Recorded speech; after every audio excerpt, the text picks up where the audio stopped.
चाहने वाले जो परमात्मा है उस परमात्मा का दर्शन हो जाए तो सारी सृष्टि का प्रलय हो जाए, फिर भी आनंद में कोई कमी नहीं। संसार में आनंद तभी तक आ रहा है जब तक कि उस आनंद के स्वरूप परमात्मा का दर्शन नहीं हो गया। ऐसे परमात्मा को देखना चाहते हो, उपनिषदकार कहते पश्यत्स्व है वह, ऐसे परमात्मा का दर्शन करना चाहते हो, निहितम गुहायाम, तुम्हारे शरीर रूपी गुफा में वो बैठे हुए हैं। बहुत प्रयास करना पड़ेगा देखने के लिए, तड़पा तड़पा करके वो दर्शन देते हैं। दर्शन तो देते हैं लेकिन बहुत तड़पा तड़पा करके दर्शन देते हैं। 24 घंटे वे साथ में हैं, लेकिन उनके दर्शन के लिए जब भक्त तड़पते रहता है तब कहीं दर्शन होता है। स्वामी विवेकानंद जी महाराज से किसी भक्त ने कहा, महाराज आपने ईश्वर को देखा है? उन्होंने कहा, मैंने तो नहीं देखा, लेकिन तू देखना चाहता है तो मैं दिखला सकता हूं। ठीक है महाराज, मुझे ही दिखलाओ। स्वामी जी ने कहा, यहाँ नहीं दिखलाऊंगा, मेरे साथ चलना पड़ेगा, चलो मेरे साथ। आगे आगे स्वामी जी पीछे पीछे वह नवयुवक चला जा रहा है। एक नदी के किनारे स्वामी जी गए। युवक कहता, महाराज अब दर्शन कराओ। सूखी जमीन में दर्शन नहीं होगा, नदी में प्रवेश करना पड़ेगा। ठीक है चलो महाराज। गले भर पानी में स्वामी जी चले गए। कहा, महाराज अब दर्शन कराओ। कहा, गले भर पानी में दर्शन नहीं होगा। जिन ढूढ़ा तिन पाइया गहरे पानी बैठ, मैं बोरी डूबन डरी रहे किनारे बैठ। गले भर पानी में दर्शन क्यों नहीं होगा? स्वामी जी ने कहा, अभी तुम्हारा मुंह बोल रहा है, आंख देख रही है, कान सुन रहा है, सारी इंद्रियों के व्यापार चल रहे हैं। जब समग्र इंद्रियों के व्यापार बंद हो जाएंगे तब भजन का व्यापार शुरू होगा और आगे बढ़ना होगा। स्वामी जी और आगे बढ़े, इनके तो मुंह में पानी जाने लग गया। स्वामी जी बड़े मजबूत थे, उनकी गर्दन पकड़कर पानी में मरोड़ दिया। उनकी तो जान पर आ गई।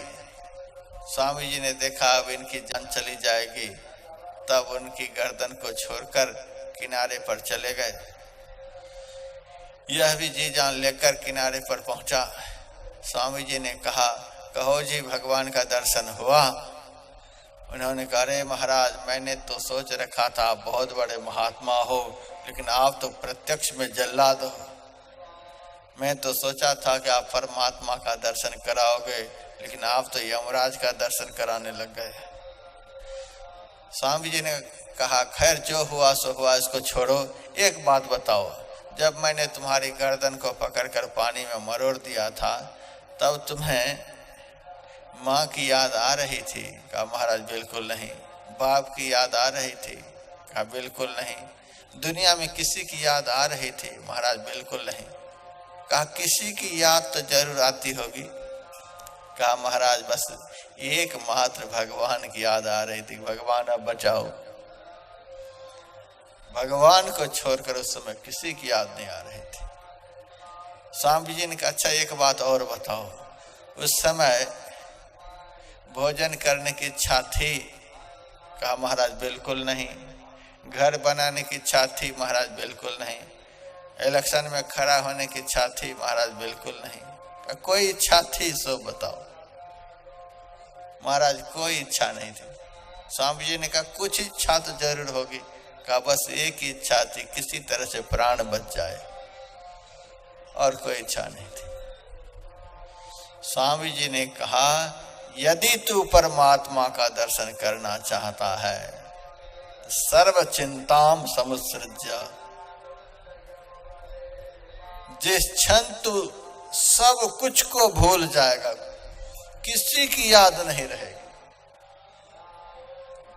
परमात्मा को छोड़कर जिस क्षण तुम्हें किसी की याद नहीं आएगी, और परमात्मा प्राप्ति की इच्छा को छोड़कर जिस क्षण तुम्हारे मन में किसी भी वस्तु की इच्छा नहीं रह जाएगी, उसी क्षण दर्शन हो जाएगा, दूसरा क्षण नहीं लगेगा। हम लोग भी दर्शन करना चाहते हैं। बताइए, ऐसी भूमिका बनी है कि भजन के समय कुछ भी याद नहीं आए, ऐसी स्थिति बनी है अभी। एक इष्ट को छोड़कर, एक ईश्वर को छोड़कर किसी की याद नहीं आए, ऐसा हमारा मन संसार से रहित हो जाए। एक परमात्मा दर्शन की इच्छा को छोड़कर मन में और कोई इच्छा नहीं रह जाए, ऐसा हमारा जीवन हो जाए। न कोई इच्छा रह जाए, न किसी की याद रह जाए। जिस क्षण ऐसा जीवन हो जाए, उसी क्षण दर्शन हो जाएगा। यदि परमात्मा को देखना चाहते हो तो हृदय रूपी गुफा में प्रवेश करो।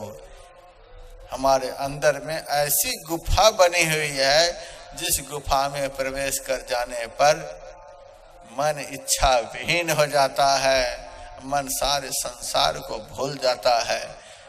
अंदर में जो गुफा बनी हुई है, वह गुफा इतनी बारीक है, इतनी बारीक है, उस गुफा में प्रवेश करने पर मन के साथ संसार का कुछ रह ही नहीं जाता, संसार से मन रहित हो जाता है। गुरुदेव की वाणी में, मन सह चेतन धार सुरत ही केवल पैठ सके जामे, जही हो गमनत छुटत पिंड ब्रह्मांड खंड सुधि हो जामे। जही हो गमनत, जिस गुफा में प्रवेश करते ही छुटत पिंड, या पिंड संसार सब इधर ही रह जाता।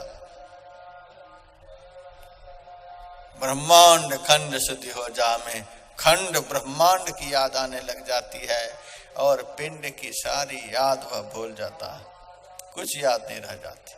हमारे अंदर में ही वह गुफा है, उसी गुफा में प्रवेश करने पर परमात्मा का दर्शन होगा। जो गुफा में गए हैं वो जानते हैं गुफा में कैसे जाना होता है। हमारे गुरुदेव जिस गुफा में बैठकर ध्यान किए थे, आज भी वह गुफा है। अब तो भाग्य मनुष्य का फूटा हुआ है, इसीलिए उस गुफा में जाने की फुर्सत ही नहीं। गुफा खाली पड़ी हुई है, गुफा रो रही है ध्यान करने वालों के लिए। गुरु महाराज तो गुफा में बैठ करके रो रहे थे, आज गुफा रो रही है कि कोई आए ध्यान करने के लिए, कोई आए ध्यान करने के लिए। गुफा को ध्यान करने वाले मिलते ही नहीं, गुफा रो रही है। जहाँ बैठकर गुरु महाराज ध्यान करते थे, मैं वहाँ गया हूँ। बहुत दूर तक उस गुफा में खड़े खड़े जाना होता है, फिर कुछ दूर जाने पर सिर को झुकाना पड़ता है, फिर बैठना पड़ता है, फिर लुढ़क करके जाना पड़ता है, फिर किसी तरह शरीर को घसीट करके वहाँ तक पहुँचाना पड़ता है। जिस कदर आसानी से हम दुनिया में चलते हैं, उसी तरह से गुफा में नहीं चल सकते। हाथ पैर अंग प्रत्यंग को बिल्कुल समेट करके फिर उस संकीर्ण रास्ते में जाना पड़ता है। तो बाहर की गुफा में प्रवेश करने के लिए शरीर को समेटना पड़ता है, और अंदर की गुफा में प्रवेश करने के लिए मन को समेटना पड़ता है, दृष्टि को समेटना पड़ता है। दृष्टि का फैलाव जब बिल्कुल खत्म हो जाता है, तब अंदर की गुफा में प्रवेश होता है।